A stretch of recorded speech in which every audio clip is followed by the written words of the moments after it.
Parts of speech in English grammar with Alpha English. What is a part of speech? English uses 8 parts of speech to build sentences. These words work together to make all kinds of messages. When you know what part of speech a word is, it's easier to see the meaning of a sentence. The parts of speech are: noun, a person, place, or thing; dog, apple, computer. Pronoun takes a noun's place: I, you, he, it. Adjective describes a noun: red, small, pretty. Verb an action word: run, sit, play. Adverb describes a verb: happily, slowly, briskly. Preposition connects words to each other: in, on, around. Conjunction connects phrases: because, for, and. Interjection tells emotion: oops, yay, oh no. Nouns and pronouns. Nouns or pronouns are found in most English sentences. A noun is simply a person, a place, or a thing. Think about concrete items: dog, tree, house, girl. A pronoun is a word that takes the place of a noun, and we use these to avoid saying the same word over and over again. Here are some examples of pronouns that can replace nouns: girl, she, tree, it, children, they, father, he. A noun is a part of speech. It names or identifies 4 things: people, places, things, ideas. Nouns can be categorized in many ways. They may be singular, like son, or plural, like sons. This is called number. They may be common, like house, or proper, like Thomas Smith. All nouns that are not proper are common.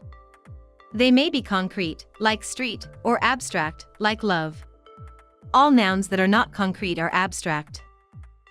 They may be count, like piece, non-count or mass, like information, or collective, like group. This is called countability. Some nouns may be masculine, like postman, or feminine, like stewardess, but most nouns do not have gender.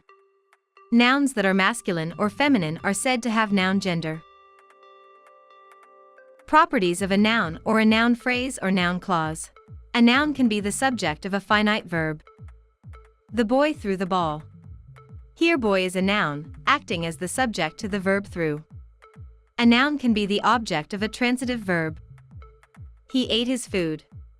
Here food is a noun, object of the verb ate. A noun can be the object of a preposition. He dived into the pool. Here pool is a noun, acting as the object of the preposition into. A noun can be the complement of a verb of incomplete predication. He is a good man. Here man, a noun, is the complement to the verb of incomplete predication is. A noun can be used in apposition to a noun or pronoun. It is funny that he said that to her. Here, the noun clause that he said that to her is used in apposition to the pronoun it in the main clause. A pronoun is traditionally a part of speech in grammar, but many modern linguists call it a type of noun. In English, pronouns are words such as me, she, his, them, herself, each other, it, what. Pronouns are often used to take the place of a noun, to avoid repeating the noun. For example, instead of saying, Tom has a new dog, Tom has named the dog Max and Tom lets the dog sleep by Tom's bed. It is easier to say, Tom has a new dog. He has named it Max and he lets it sleep by his bed. When a pronoun replaces a noun, the noun is called the antecedent. For example, in the sentence, the dog that was walking down the street, the relative pronoun is the word that referring back to the antecedent, the word dog. In the sentence, the spy who loved me, the relative pronoun is the word who, and its antecedent is the word spy. Differences and similarities to nouns. Pronouns are different from common nouns because pronouns normally do not come after articles or other determiners. For example, people do not say the it. Pronouns rarely come after adjectives. They are also different because many of them change depending on how they are used. For example, we is a subject in grammar, but the word changes to us when used as an object.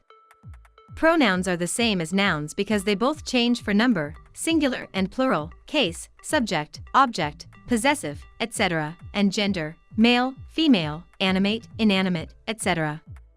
Nouns and pronouns can be used in almost all the same places in sentences, and they name the same kinds of things, people, objects, etc. Even though they cannot normally come after determiners or adjectives, neither can proper nouns. Kinds of pronouns. There are 4 kinds of pronouns: personal, reciprocal, interrogative, and relative. Personal. Your sister loves herself. Reciprocal. We are looking at one another. Interrogative. What happened? Relative. The time which you told me. The tables below show all the personal pronouns in English that are commonly used today. A subject pronoun can replace a noun that is the subject of a sentence. Refer to the table above. The subject pronouns are I, you, he, she, it, we, they. Activity time. Make a list of 5 nouns you see. Then make a second list with the pronouns that can replace those nouns. Example: car, it, mom, she, gentleman, he, house, it, people, they. Adjectives. Sometimes we need to use words to describe nouns, like a brown dog, a large car, or a happy child. The words we use to describe nouns are adjectives. Read the following text about adjectives, then look back at your list of nouns from earlier and add an adjective to each noun. Share your list in the comments and see what lists others came up with. An adjective modifies, describes, distinguishes nouns and pronouns. In other words, adjectives change nouns or pronouns in some way. Example: so movie is a noun, and a scary movie has been changed by the adjective scary. It's important to remember, too, adjectives, as in the case of a scary movie, give you a way to inject your point of view into your writing. You might also describe a lovable book, a beautiful dress, or an ominous sky. Adjectives need to be placed in a particular order. What information do you post first? If you're a native English speaker, you can probably figure out the order without any thought. If you're a non-native English speaker, you've probably been schooled in the order. Order of adjectives. Think about it. Why would we automatically write for gorgeous, long-stemmed, red, silk roses rather than for silk, long-stemmed, gorgeous, red roses? What drives the order in our description? The first example leads us down a logical path. The second example doesn't let us know which details are most important.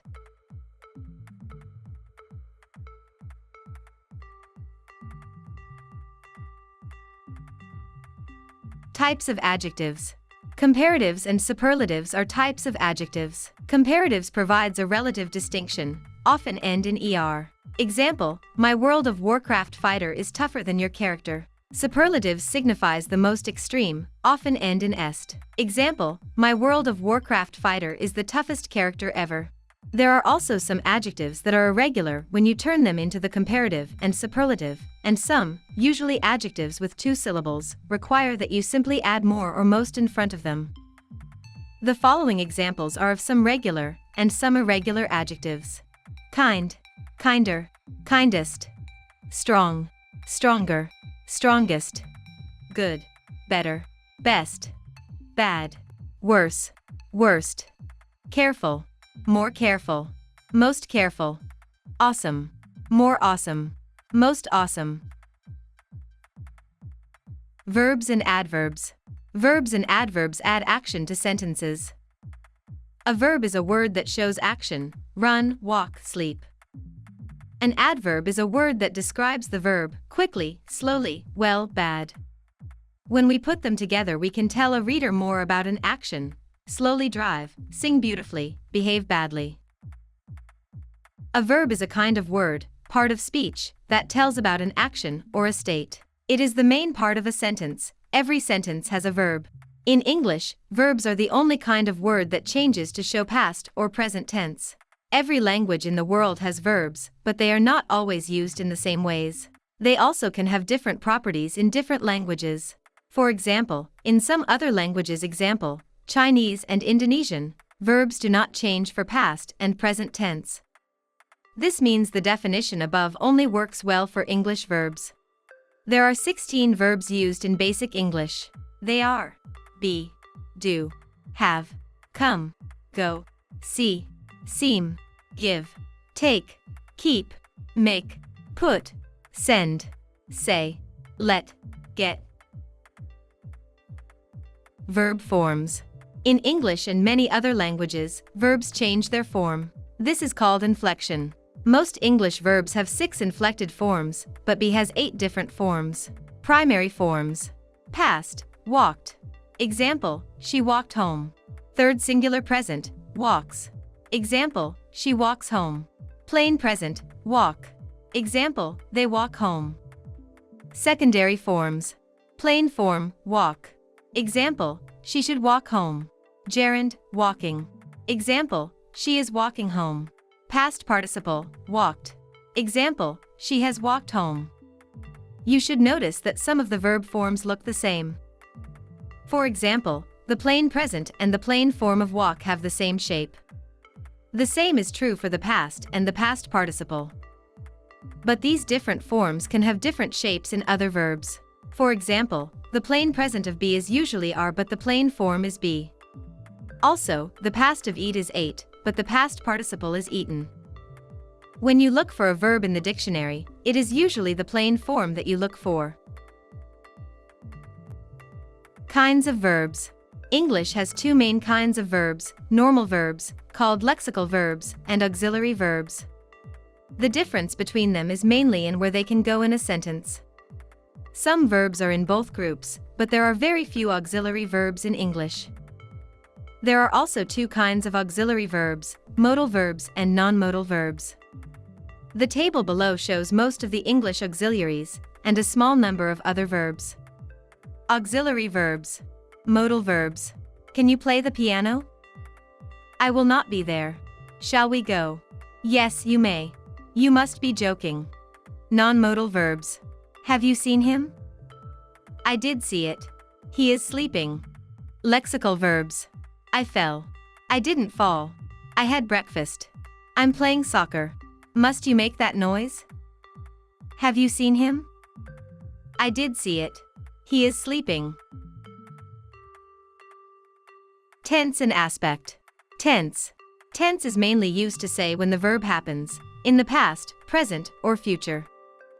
In order to explain and understand tense, it is useful to imagine time as a line on which past tense, present tense, and future tense are positioned. Past tense. She walked home. He ran quickly. I could swim well. Did you live here? Present tense. She walks home. He runs quickly. I can swim well. Do you live here? Aspect. Aspect usually shows us things like whether the action is finished or not, or if something happens regularly. English has 2 aspects, progressive and perfect. In English, aspect is usually shown by using participle verb forms. Aspect can combine with present or past tense. Simple. Go, goes. Went. Will go. Continuous. Am, is, are, going. Was, were, going. Will be going. Perfect. Have, has, gone. Had gone. Will have gone. Perfect continuous. Have, has been, going. Had been going. Will have been going. Key points. All verbs have both tense and aspect. Aspect gives us additional information about a verb by telling us whether the action was completed, continuous, neither, or both. Key terms. Tense, a quality of verbs which indicates whether the verb occurred in the past, present, or future. Aspect, a quality of verbs which indicates whether the verb is continuous, completed, both of those, or neither. Adverb. An adverb is a word used to tell more about a verb, and it almost always answers the questions how, when, where, how often, and in what way. Words like slowly, loudly, carefully, quickly, quietly, or sadly are all adverbs. Adverbs usually, but not always, end in ly. Examples of adverbs in a sentence. How did the man walk? The man walked slowly. How did the dogs bark? The dogs barked loudly. An adverb can also modify, describe, an adjective or another adverb. Examples. Adverb modifying a verb, he writes well. Adverb modifying another adverb, he writes very well. Adverb modifying an adjective, he is very well. In the first two examples, the word well is an adverb. In the last example, it is an adjective. This is one example in which the same word can be both an adjective and an adverb, but not in the same sentence. As a rule, the same word can play different roles, but not in the same sentence. It all depends on what the word is doing in the sentence. It could be a noun, an adjective, an adverb, a verb, etc. Example, take the word cool. In the sentence, he walks cool, the word cool is an adverb. The word cool really means coolly, as in play it cool, do not get excited, be calm. In the sentence, cool the hot dish, the word cool is a verb. In the sentence, it is a cool evening, the word cool is an adjective. Adverbs most commonly describe how, but below is a more comprehensive list of the most common types of adverbs. Adverbs of manner, or how. Christine sang the song atrociously. No more karaoke for her. Adverbs of time. Michelle did her homework yesterday, but she did the wrong assignment. Adverbs of place. I met my friend at the coffee shop, and that's where we saw the first signs of the outbreak. Adverbs of degree. It's too quiet in here. Adverbs of frequency. Michael Jordan rarely misses a free throw, but Shaq frequently does. Adverbs of purpose. I clean the litter box every day to keep the house from smelling. And like adjectives, adverbs have a royal order. While you may already have an innate sense of this order, it can be helpful to review the rules. The royal order of adverbs. Noun plus verb. Manner. Place. Frequency. Beth swims avidly in the pool every evening. Dad walks impatiently into town every morning. Joe naps peacefully in his room every afternoon. Prepositions and conjunctions.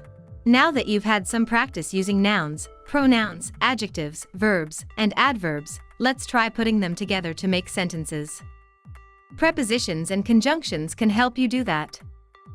A preposition is a word that connects other words in a sentence. For example, if you write the dog walked, you can use the preposition in to say where the dog walked in the park. A conjunction can add another phrase to the sentence. For example, the conjunction and can tell you what the dog did at the park. The dog walked in the park and chased a ball. Prepositions. Prepositions are relation words. They can indicate location, time, or other more abstract relationships. Prepositions are noted in bold in these examples. The woods behind my house are super creepy at night. She sang until 3 in the morning. He was happy for them. A preposition combines with another word, usually a noun or pronoun, called the complement. Prepositions are still in bold, and their complements are in italics. The woods behind my house are super creepy at night. She sang until 3 in the morning. He was happy for them. Prepositions generally come before their complements, like in England, under the table of Jane. However, there are a small handful of exceptions, including notwithstanding and ago. Financial limitations notwithstanding, Phil paid back his debts. He was released 3 days ago. Prepositions of location are pretty easily defined, near, far, over, under, etc., and prepositions about time are as well, before, after, at, during, etc. The most common prepositions are one-syllable words. According to one ranking, the most common English prepositions are on, in, to, by, for, with, at, of, from, as. There are also some prepositions that have more than one word. In spite of, she made it to work in spite of the terrible traffic. By means of, he traveled by means of boat. Except for, Joan invited everyone to her party except for Ben. Next to, go ahead and sit down next to Jean-Claude. Using prepositions. A lot of struggles with prepositions come from trying to use the correct preposition. Some verbs require specific prepositions. Here's a table of some of the most commonly misused preposition verb pairs. Different from, comply with, dependent on, think of or about, need of, profit by, glad of, bestow upon. Some verbs take a different preposition, depending on the object of the sentence. Agree with a person, agree to a proposition. Differ from, person or thing. Differ from or with an opinion. Reconcile with, a person. Reconcile to, a statement or idea. Compare with, to determine value. Compare to, because of similarity.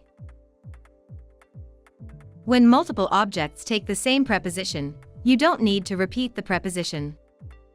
For example, in the sentence I'll read any book by Stephen King or Brandon Sanderson, both Stephen King and Brandon Sanderson are objects of the preposition by, so it only needs to appear once in the sentence. However, you can't do this when you have different prepositions. Let's look at this using a common phrase, we fell out of the frying pan and into the fire. If you leave out one of the prepositions, as in we fell out of the frying pan and the fire, the sentence is saying that we fell out of the frying pan and out of the fire, which would be preferable, but isn't the case in this idiom. Prepositions in sentences. You'll often hear about prepositional phrases. A prepositional phrase includes a preposition and its complement, example, behind the house or a long time ago. These phrases can appear at the beginning or end of sentences. When they appear at the beginning of a sentence, they typically need a comma afterwards. You can drop that off behind the house. A long time ago, dinosaurs roamed the earth. As the saying goes, hard work always pays off. Conjunctions. If words are the building blocks for our writing, then good transitions are the cement that holds them together. To make these transitions in our writing, we need to turn to conjunctions. A conjunction is a word or words used to show the connection between ideas. Coordinating conjunctions. Coordinating conjunctions coordinate or join two equal parts. They are particularly important because, when used with a comma, they can actually connect complete sentences. Of course, they don't always have to connect complete sentences. Coordinating conjunctions can also connect smaller, equal parts of a sentence. The key to using coordinating conjunctions is to think about what they are coordinating. This will help you make decisions about which one to use and how to punctuate. First, however, we should look at the list of coordinating conjunctions. There are only 7, and you may have heard of them as the fanboys. For, and, nor, but, or, yet, so. If you are using a coordinating conjunction to connect two complete sentences, you must also use a comma. I knew that phrase from the debate would be a meme, but I am surprised at how quickly it happened. If you aren't connecting two complete sentences and are just connecting smaller, equal parts of a sentence, you should not use a comma. I knew that phrase from the debate would be a meme, but am surprised at how quickly it happened. You will notice there is no comma, because we no longer have two complete sentences, or independent clauses, one before and after the coordinating conjunction. In the second sentence, the conjunction is simply coordinating a compound predicate. Coordinating conjunctions can also coordinate smaller words and phrases. The idea is that they coordinate equal parts. Apples and oranges. Running for office or staying home to relax. Werewolves and vampires. Small but powerful. Subordinating conjunctions. Subordinating conjunctions connect parts that aren't equal. In fact, you can tell by their name that they make a phrase subordinate to the main phrase or clause. Common subordinating conjunctions are after, although, because, before, even though, since though, and when. Key to using subordinating conjunctions correctly is to remember that a subordinating conjunction sets off a phrase, so there should always be words with it. When a subordinating conjunction appears at the beginning of a sentence, the subordinating phrase is always set off with a comma. When a subordinating conjunction appears at the end of a sentence, the subordinating phrase is not usually set off with commas. The exceptions, and there are always exceptions, right, are when you use words like although or even though at the end of a sentence. Because these set-off phrases show contrast, they still get a comma, even when they are used at the end of the sentence. Examples. Although I tried, I could not outrun the werewolf. I could not outrun the werewolf, although I tried. Because my alarm clock did not go off, I missed the full moon, and will now have to wait until next month to go out and play. I missed the full moon, and will now have to wait until next month to go out and play because my alarm clock did not go off. You will notice the comma with the although phrase, no matter where it appears in the sentence, but the because phrase follows the standard rule. It's also important to note that although cannot stand alone. It's wrong to just say, although I tried to outrun the werewolf. The above example is a common, incorrect usage of although and actually makes a sentence fragment, which is a serious grammatical error. Interjections. An interjection is a spoken or written expression of emotion. Like wow for surprise, ouch for pain, or damn for anger, or arg for frustration. These phrases can stand alone and are usually capitalized and punctuated. While interjections are very short, they communicate a great deal because they are typically used to express emotion. Ouch. That hurts. I said to the vampire. Whoops. Did I forget to include you in the zombie plan? Because interjections communicate strong emotions, they should not be overused. Also, check that your audience is familiar with the interjections you use since some are culturally and age-specific. Here are additional examples of interjections. Aha, blah, eek, you, humph, we, phew, whoa, yikes, yum. Thank you for joining today's class. Like and subscribe for more. Thanks for watching.